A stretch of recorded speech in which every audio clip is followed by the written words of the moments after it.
আজ সকাল সকাল সাজুগুজু করতে ব্যস্ত ছিলাম। কেন বলো তো? কারণ আজ ছেলেকে নিয়ে যাচ্ছি বরানগরে। বরানগরের পাটবাড়ি আশ্রম। এই আশ্রমে যাওয়ার আমার অনেক দিনের ইচ্ছা ছিল, কিন্তু কোনো না কোনো কারণে যাওয়া হচ্ছিল না। তা যাই হোক, আজ একটু মনের আনন্দে সেজে নিলাম। এরপর সোজা চললাম দক্ষিণেশ্বর। দক্ষিণেশ্বর থেকে নেমে সোজা বরানগর।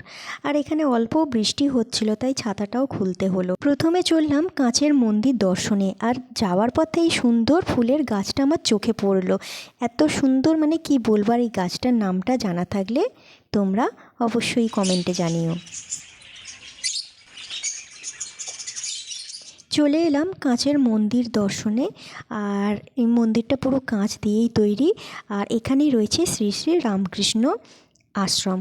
আর জায়গাটা সত্যি ভীষণই ভালো লাগছিল। কাঁচের মন্দির দর্শন হয়ে যাওয়ার পর আমরা দুজনে হাঁটতে হাঁটতে চলে এলাম পাটবাড়ি আশ্রম, যেখানে আসার আমার অনেক দিনের ইচ্ছা ছিল। বরানগর পাটবাড়ি আশ্রমের একটা সুন্দর ইতিহাস রয়েছে, আর এখানে আজও সংরক্ষিত রয়েছে চৈতন্যদেবের পাদুকা। এই আশ্রমের ভিতরটা দেখলাম অনেকটা বড়, বেশ অনেকটাই জায়গা নিয়ে অবস্থিত।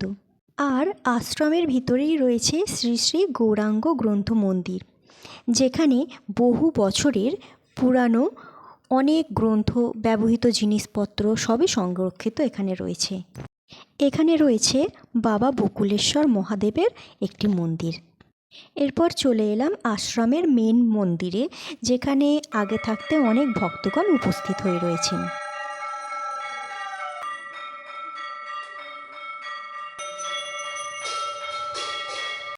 এখানে তুলসী মহারানীকেও খুব সুন্দর করে সাজানো রয়েছে। প্রথমেই আমরা ভোগ প্রসাদের কুপন কেটে নিয়েছিলাম, আর সকল ভক্তেরই ভোগ প্রসাদ পাওয়ার এখানে সুন্দর ব্যবস্থা করাও রয়েছে।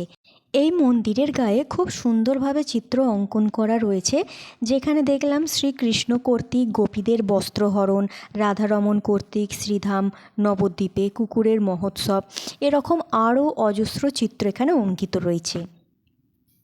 সত্যি বলতে আজকের দিনটাও আমার একটু অন্য রকমই কাটলো, আর আমার তো খুবই ভালো লেগেছে। তোমাদের কেমন লাগলো এই ছোট্ট ব্লগটা তা জানিও। তোমাদেরও দিনটা খুব ভালো কাটুক, সবাই সুস্থ ও ভালো থাকুন। আর আজ এই পর্যন্তই। তোমাদের সঙ্গে আবারও দেখা হবে নতুন একটা ব্লগে।